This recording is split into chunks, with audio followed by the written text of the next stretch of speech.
Right.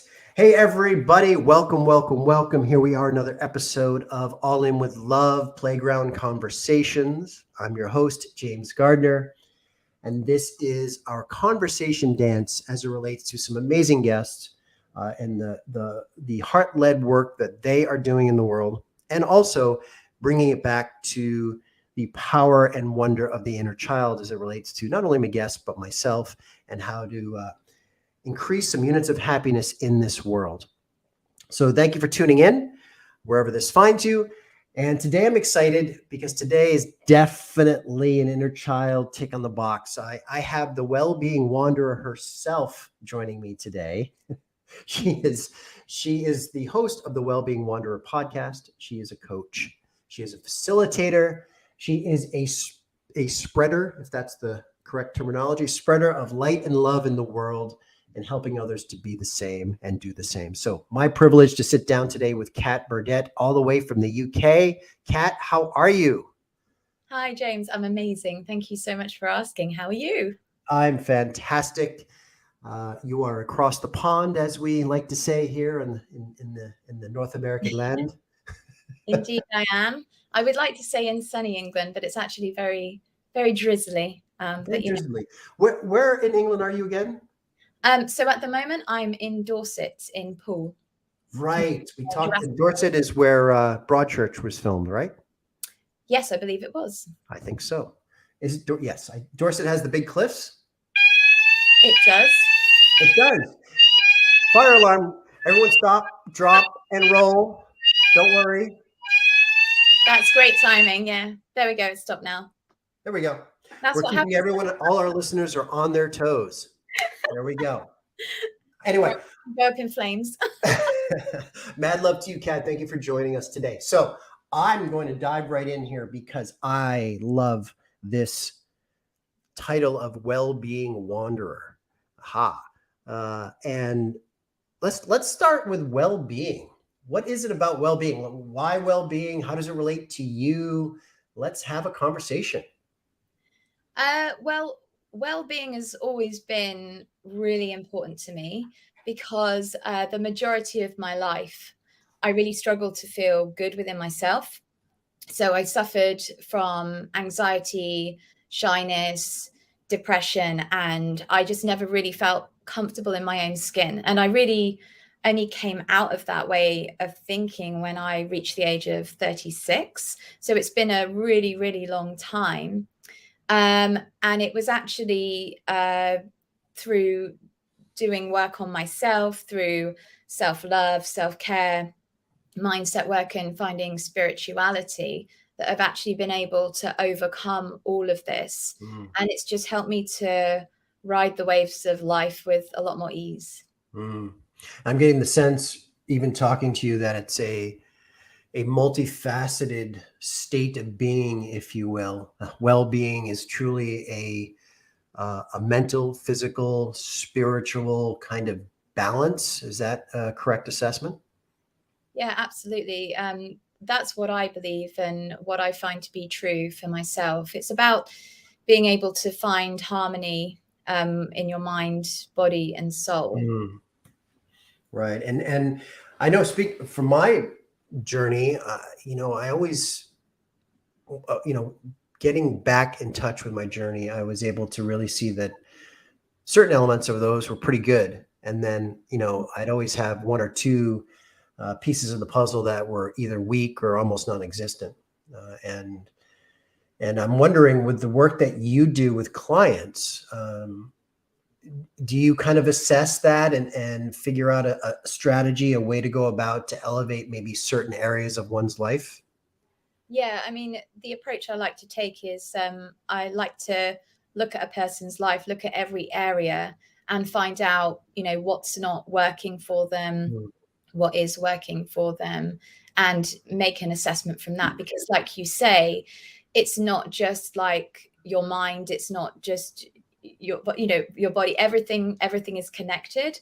And so you can be great in your mind and not so good in your body, and vice versa. And it's you're not going to feel good, you're not going to feel balanced, you're not going to feel harmonious, and you're going to lose that sense of well-being. So what I try to do is look at every area of a person's life and make an assessment from that point. Yeah. And so it's interesting, you were very transparent. It was only a handful of years ago that you really kind of maybe stepped into this well-being state, where you were able to maybe continuously work on elements and be aware of certain elements and elevate and do your thing. You also shared with us that there was a history of anxiety and stuff like that. So I'm curious, in your journey, did you go back to some of those indicators and maybe dig into a potential root cause for some of those? Or did you just maybe focus on, okay, how do I elevate from this moment on? No, definitely. I mean, for me, a big part of it was going back and working out why I feel the way that I feel and where that's come from. And so what I've learned and what I teach now is that so much of the way we are comes from old programs that have run from when we were a child. And so we get heavily conditioned between the ages of 0 to 7. And then we form our perceptions and opinions about the world and about ourselves, a belief about ourselves. And, we carry that through with us into adult life. And so essentially we're kind of all like little kids stuck inside adult bodies. And really what we're doing is just looking to receive love in the way that we learned how to. And so a lot of the work really does really help when you can go back and you can find out where that belief was first created. And at that point, when you understand it and you've sourced it, you can then rewire it and choose a different story. And that is absolutely life-changing. It was life-changing for myself and is life-changing to many of my clients as well. That's amazing. Yeah, I love that. And obviously that's one of the reasons why I've created this podcast. It coincides with my book, which is getting back to that essence of the pre-programming time of our life, like you just mentioned, which is, our childhood to a certain degree, and getting back to that purity of essence that we had back then, right before we label it as, before we became corrupted by everything else around us, So I love that. And it's interesting getting back to the root cause, and in my journey too, especially with writing the book, Kat, which you know a little bit about, I was able to go back and through writing my life story, my memoir, I was able to connect back to some of those root causes of behavior, of conditions. And, I think it's important just to say that for some people out there, and myself included, it's not always a traumatic, disastrous moment in our childhood. I actually went back and, I was blessed to have an amazing childhood. And there were things that I uncovered that I could be like forensically, I was like, aha, there's the cause and effect of this behavior as it resurfaced when I was, 25 in New York or whatever it was. So that's amazing. And what I also love about what you're doing is you're also then saying, okay, how do we then move forward? We need to recognize that, we need to be aware of those things. And we also need to have a plan and a way to create well-being from this day forward. Yeah, absolutely.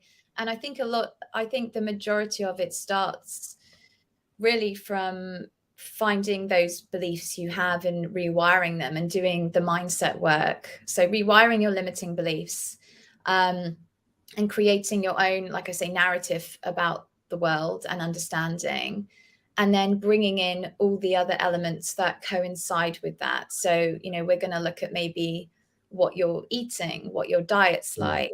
Are you eating well? Are you drinking plenty of water? How much sleep are you getting? What's your day-to-day life? What's your what's your surroundings like? What kind of environment are you in a lot of the time? There's so many different factors that contribute to your well-being, to that state of feeling happy and healthy within yourself. And so a lot of it does come down to your mindset, but it's not everything. And, I want to really make the point that your mind and body are connected. They are one. And like I say, if one thing's not working so well, then it's going to affect the other, and vice versa. So what I've come to learn in my experience is it's not just about correcting one thing or working on one thing. It's about working on everything. Mm-hmm. And also trying not to overwhelm yourself in that as well, and just work on a piece at a time. And, the longer that you do it, the better that you feel. And this work also never ends, especially the mindset work. There's always another layer to find, another layer to experience and work through if you want to. And so, for me, I never stop learning. I never stop growing. And I'm always trying to evolve, and I'm always trying to become a better version of the person I was the day before. That's beautiful. I also think that's a really great reminder, Kat, with that it always has to be a multifaceted approach. We can't truly, in my opinion, we can't just focus on one thing. We all have challenges. We all have weak areas right? However, from my high performance sport background and working with, Olympic athletes and high performance individuals, we always worked different facets, always. We never just focused on one thing, because, to function optimally in this case, in this context, performance in a rowing shell, for example, it's a culmination of all the different training phases, all the different styles. It's a combination of the mindset. It's a combination of nutritional intake. It's a combination of recovery and rest and all of that. And also, quite honestly, I always say this, Olympic athletes are students of their discipline. They know the why behind everything that I just described. And, the work that I do with clients too is bringing that into exactly what you're saying, like understanding that, hey, mindset is everything, but it's not everything, right? Like if we're not fueling properly, we're not fueling properly, right? And if we're not being clean, if we're not, if we're the sum of the 5 people we hang around, if we're hanging around some low vibe people, well, come on, right? That's going to come back. And so I think it's really taking inventory of everything in our life. That's right. And then working on that to elevate our life. Yeah, absolutely. It's almost like you need to take an audit of your life, of what's not working and what is working. 100%. And then put your focus into the things that aren't working and work on a solution. And that's the other thing. Our brains, they often go to the negative, and your brain is also always trying to find a problem to solve. And so I always say, well, you need to give it a problem that you want it to solve. So rather than just let it run in autopilot, put your focus into your well-being, into what makes you feel good. Yeah, I love that. Okay, now I want to switch gears a little bit. I want to get into the second part of the Wellbeing Wanderer. Yes. Wanderer, because when I hear that word, it tickles the heart of little Jimmy inside me, because I think of wanderer and I think of adventure and play and romance and freedom and exploration and all of that, wanderlust. So what is that word? What does wanderer mean to you? And why did you bring it into, your coaching and your podcast? Well, mainly for that reason, like you were saying, like it tickles the heart of my inner child as well. It just gives me, so when we're children, the world is all brand new and shiny, and there's this sense of wonder and excitement, as in wonder as in WOND, not wondering, you know, and everything is like, yeah, wow. And you're learning about the worlds.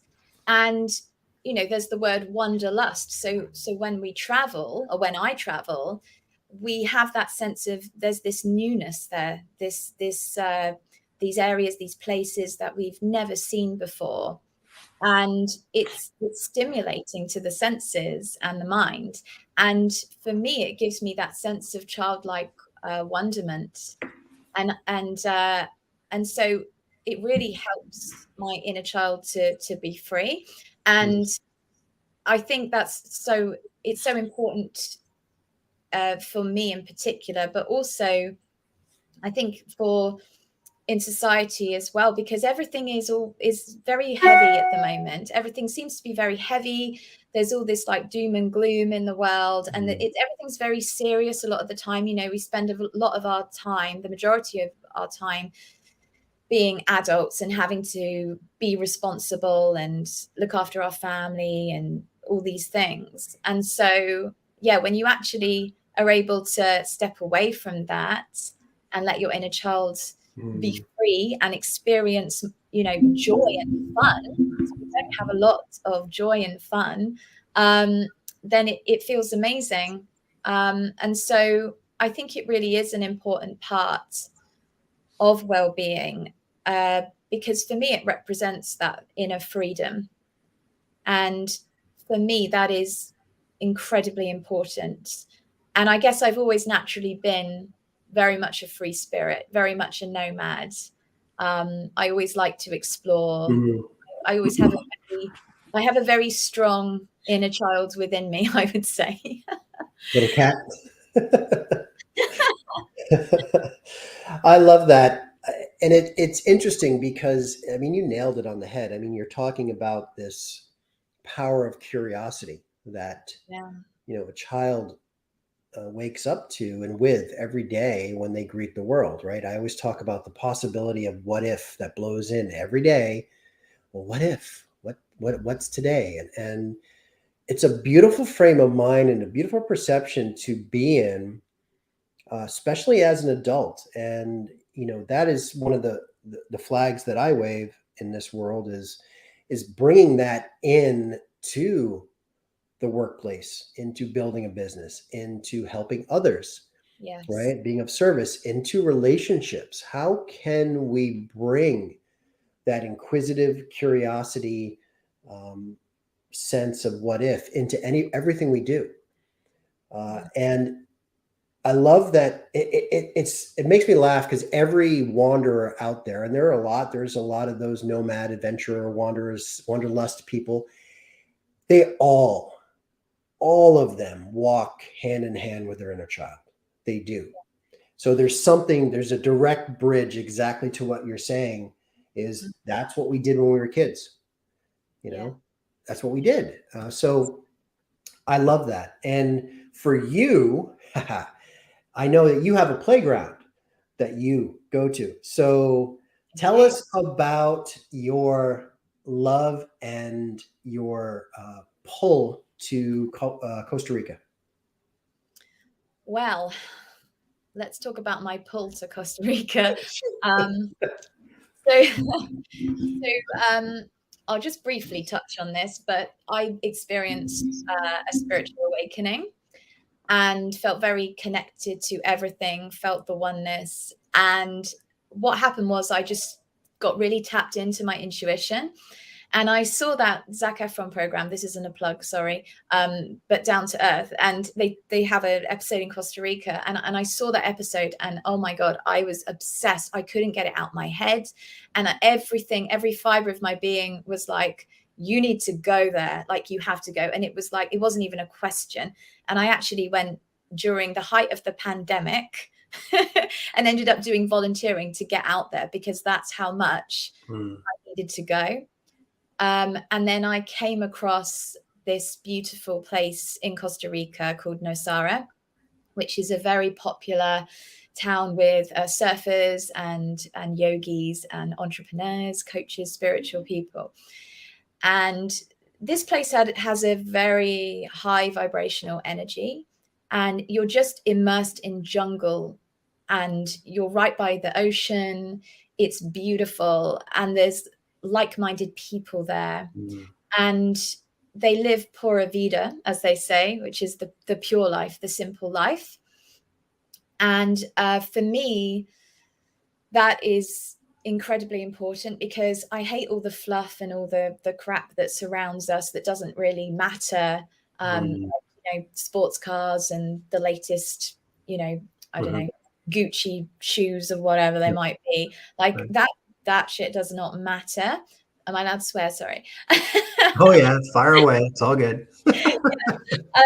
It's crap, and it doesn't really matter. And so what I love about Costa Rica is it strips all that away, and you're just left with this simple life. And it's about nature. It's about being with the land, connecting to the earth, connecting to the people that are there. It's a very strong sense of community out there. And, it's actually a blue zone, the Guanacaste province. And Nosara is a part of that. And that means people live a lot longer than they're meant to. And when you go there, you understand why. They just have this incredible lifestyle. They're eating fresh, local, organic food, most of the time. And there's just this, like I say, strong sense of community, which is actually a very important component to your well-being and to your happiness, because it's that primal thing of protection, safety in numbers. And for me, it was just, I felt like I'd returned home. More specifically, I felt like my soul had returned home.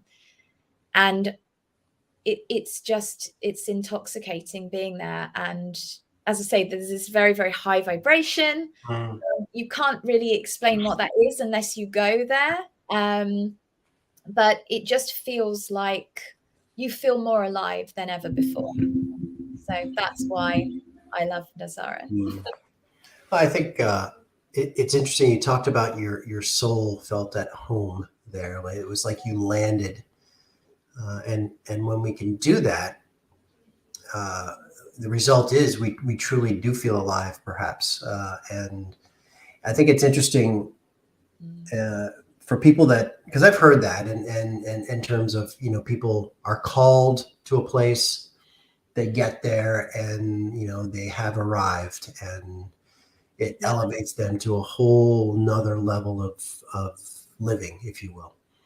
And it's interesting. It doesn't always have to be in, a tropical paradise.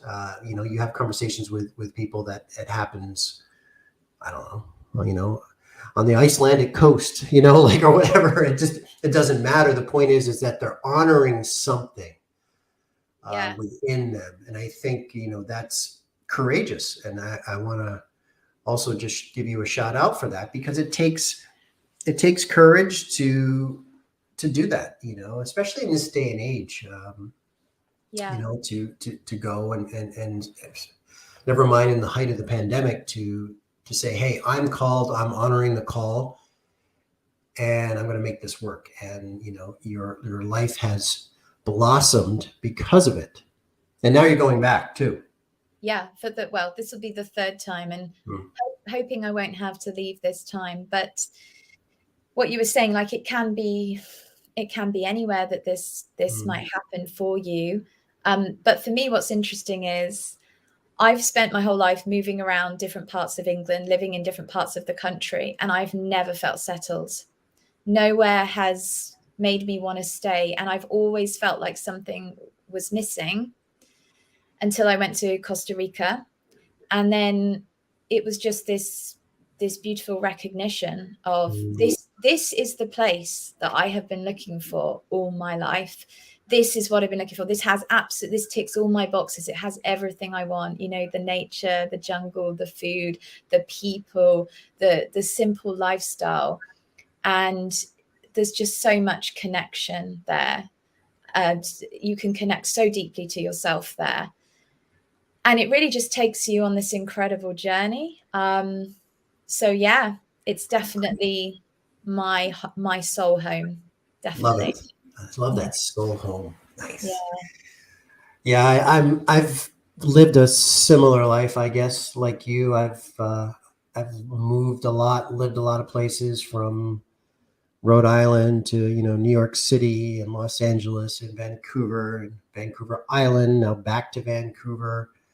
Yeah. And, within each of those main cities, I moved multiple times. And so I feel like I've always kind of had one foot towards the next adventure, which Mm. I know now after doing my book journey that it's because that's what little Jimmy is all about, and honoring that childlike quality you were talking about. Mm. Uh, I always have the saying that home is where I hang my soul, not my hat, and Absolutely. I've I've had a few places that I've called home because part of my soul will always be in those places that I live too, Yeah. and have enriched me beyond measure. So we'll see. We'll see for me, Kat, when I finally plant my feet in Edinburgh, if that may be my Costa Rican moment for James. I have a feeling it's going to be. I'm not gonna. Don't expect any monkeys there, though. I know. I know. Well, there you go. Let's dive in. Let's talk inner child for a moment. I'm gonna put you on the teeter totter hot seat. Ask you a few Mhm. questions about inner child and just what it means to you. Mm. Um, I in my journey, in my book journey, Kat, I talk about um, later on in my life. When I get back to my true essence, I was able to understand four childlike qualities of little Jimmy that I've used as an adult now to be my compass, to guide me in everything I do. And that is truth, freedom, artistry, and intimacy. Mm. Four major things. Um, Even in our conversation today, we touched on truth. We touched on honoring our journey, honoring the calling to Mm. do something. We talked freedom. We talked, wanderlust, and that when you walk in your truth, there is a sense of freedom about decisions we are making, where we're not beholden to what everyone else expects of us, if you will. So the other two, what does how does artistry or does artistry show up in Kat's world at all? Meaning the need to be creative? Mm, Yes, very much so. It used to show up for me in the form of wanting to be a graphic designer, but obviously that drastically changed. And I'm very creative, actually. I can draw, I can paint, and I'd like to say I'm pretty good, but I don't really do that anymore. But for me now, the creativity comes from actually doing my own journaling and writing, and also just creating content on Instagram as mhm, well.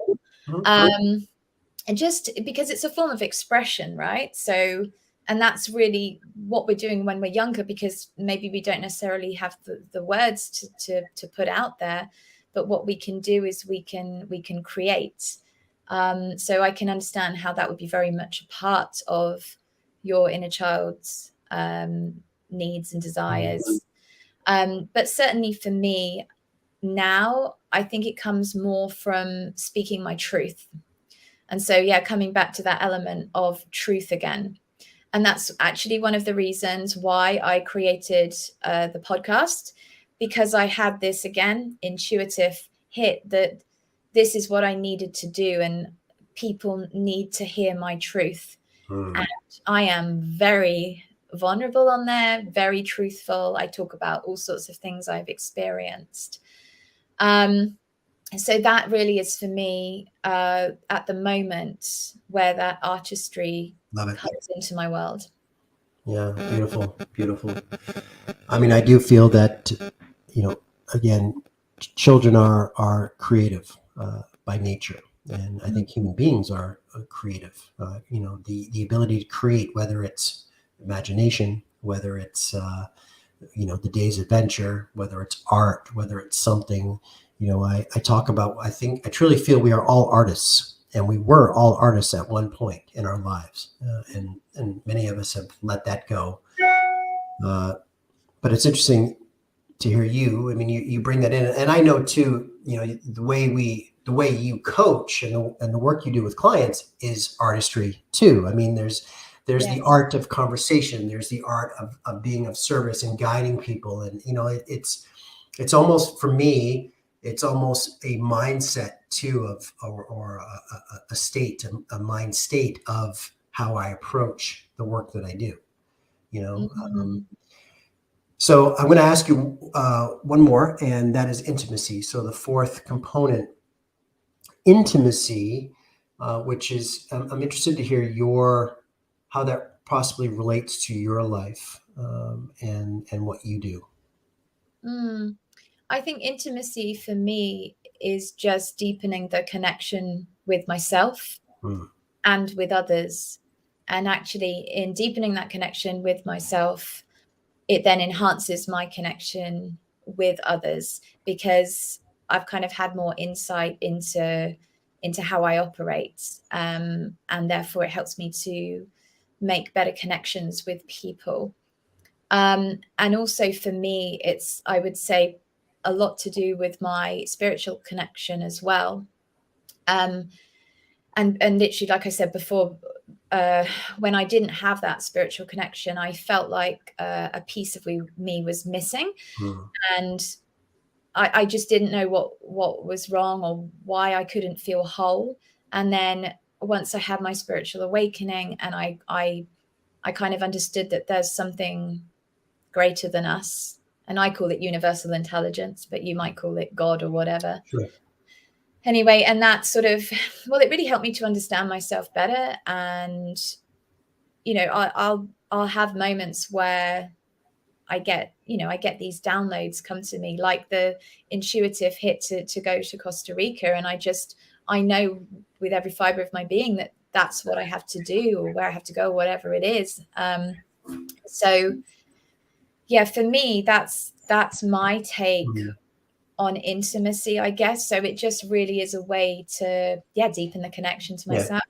Yeah. And that's powerful right there. I mean, that's truly what it is for me in terms of what I've realized. It's also about me just being present. If I'm fully present in any moment, that's me being at a higher level of intimacy in whatever I'm doing, and again, that's what I feel that children do innately so beautifully, is just be.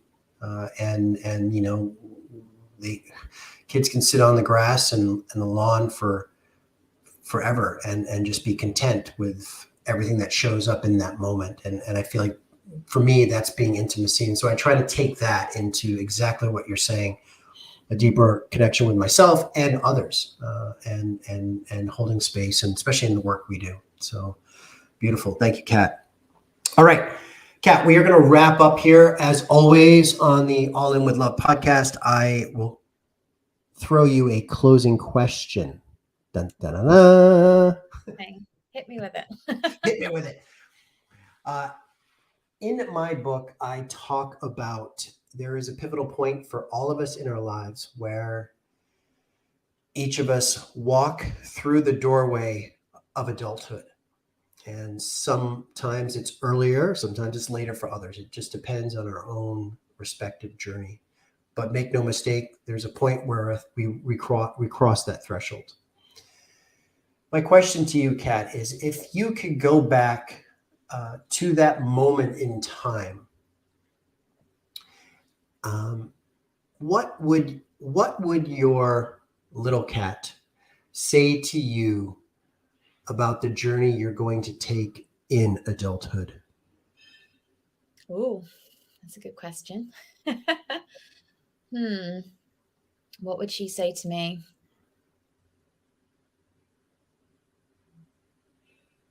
Probably just to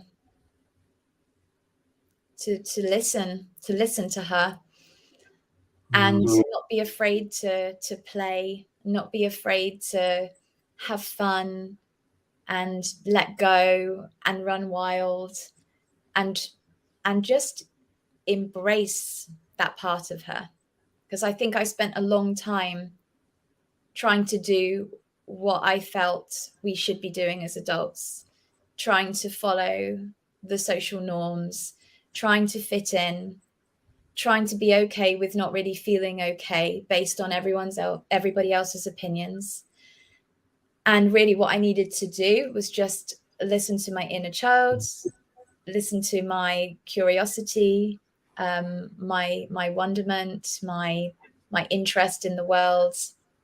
And I feel like that would have brought me a lot more peace, and I probably would have been doing the work I'm doing now a lot longer ago. Not that I regret my journey, and obviously we all have to experience things to reach where we need to reach, and I understand that, but I think it would have brought a lot more peace, and I wish that for everyone else, really, so they would just listen more to their inner child and the needs, and make time for more play.